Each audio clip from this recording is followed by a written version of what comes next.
Mr. Feynman wasn't joking. Chapter 1. Institutional Inertia, the Weight of the Past. A system can fail and still be stable. It can disappoint and still be hard to change. It can even become more entrenched as dissatisfaction rises, because dissatisfaction triggers reforms that strengthen the machinery rather than replace it. That is institutional inertia, the persistence of a structure because it exists, because it is familiar, because careers and credentials depend on it, and because alternatives have been trained, quietly, culturally, to feel unrealistic. The ecosystem, not the classroom. Schooling is not merely a set of classrooms. It is an ecosystem. Teacher training institutions, certification regimes, administrative hierarchies, compliance frameworks, funding formulas, procurement systems, and public expectations about what school is supposed to look like. When you try to change schooling, you do not debate an idea in the abstract. You collide with the ecosystem. This is why reform is so often experienced as theater. A new initiative arrives with fanfare, adds binders and trainings and dashboards, and then daily life resumes its familiar shape, only heavier. The reform did not fail because nobody cared. It failed because the system digesting it is built to preserve its core structure. How structures harden. Once a system is built around a few organizing assumptions, everything else grows around them. Children are grouped primarily by age. Curriculum is standardized across large populations. Time is carved into bells, periods, pacing guides, and coverage schedules. Teacher legitimacy is regulated through credential pathways and approved methods. Each assumption is defended as practical. Together, they form a closed world, a model that can be adjusted, expanded, and relabeled, but rarely rethought. And because most adults were raised inside this model, it feels natural. The system's deepest trick is not coercion. It is familiarity. The paradox of expertise. Inertia has an ironic ally, expertise. The people most qualified, by conventional status, to redesign schooling are often the people whose professional imagination has been shaped most completely by its premises. They succeeded inside the system. They rose through its ranks. Their credentials certify competence in its methods. Their identity is intertwined with its assumptions. This does not mean experts are malicious. It means an institution can educate its own defenders, and it is difficult to think outside the box when you have been tightly sealed into it. So, when experts design reform, they frequently design reforms that keep the core architecture intact, because the core architecture is what their minds treat as reality. Reform is absorption. Inertia explains a pattern that has become almost boring. A new program arrives. It adds requirements. It adds specialists. It adds reporting. It adds time spent proving that the program is being implemented. Then it becomes routine, and the system returns to form, except with a new, cumbersome layer added to the stack. This is not because every reform is worthless. It is because the structure selects what can survive. What fits the existing machinery becomes a new compliance task. What threatens the premises is watered down, redirected, or quietly ignored. The system becomes a reform shredder. It converts disruptive proposals into manageable paperwork. The moral cost of that's just how school works. Institutional inertia is often described as if it were neutral, like gravity. It isn't. It is built out of human choices stored in policy, buildings, credentialing regimes, budgets, and habits, and then defended as inevitability. At some point, we can't change it becomes not merely an observation but a moral evasion. If the premises predict the outcomes, and the outcomes harm children's minds, then continuing to run the machine on the same premises is not value neutral. But it wasn't always this way. Before the machine, early American learning.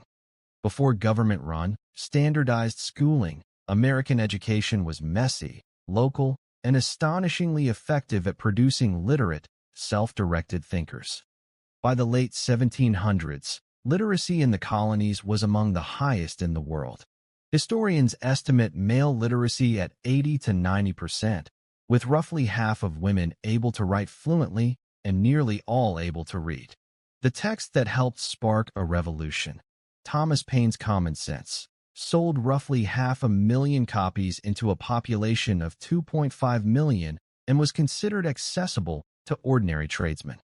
This environment produced people like Benjamin Franklin, who left formal schooling at 10 and yet taught himself multiple languages, advanced writing, and practical science. Thomas Jefferson, mostly self-educated in his early years, read law and philosophy at a level that would intimidate many graduate students today. The underlying assumption was simple and radical.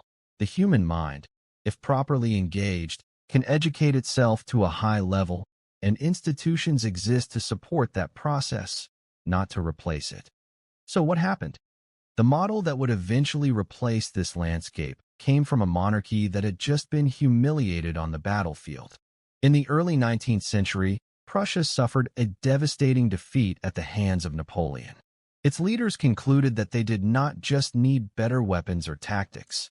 They needed a more unified, reliable population, citizens who would obey orders, accept conscription, and support the state's ambitions. In 1843, Horace Mann, an American reformer, toured Prussian schools and came away deeply impressed.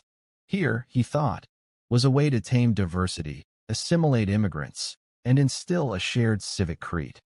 By the 1850s, Massachusetts had enacted compulsory schooling and consolidated its one-room schools into a more centralized structure. Age grading replaced the older practice of multi-age classrooms where students advanced as they were ready. State-approved textbooks and curricula displaced the patchwork of locally chosen materials. Teacher training institutions, referred to as normal schools, began to define what it meant to be a professional teacher, and entry into the classroom increasingly required passage through these gates. Progressive methods spread through the Prussian model normal schools that Mann's reforms had created.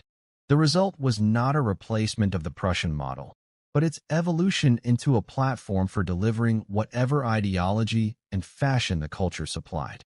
What began as a tool for producing obedient subjects in a monarchy became, over time, a flexible platform for whatever educational fashion could most easily be poured into age-graded classrooms under centralized control. Inertia took over, and entropy began. This is where the analysis can turn dark. So, this book will do something deliberate. It will show the escape route early and often, not as a motivational poster, but as engineering. A glimpse of hope. Check your premises to find the escape route. If inertia is accumulated weight, the antidote is not outrage. It is design.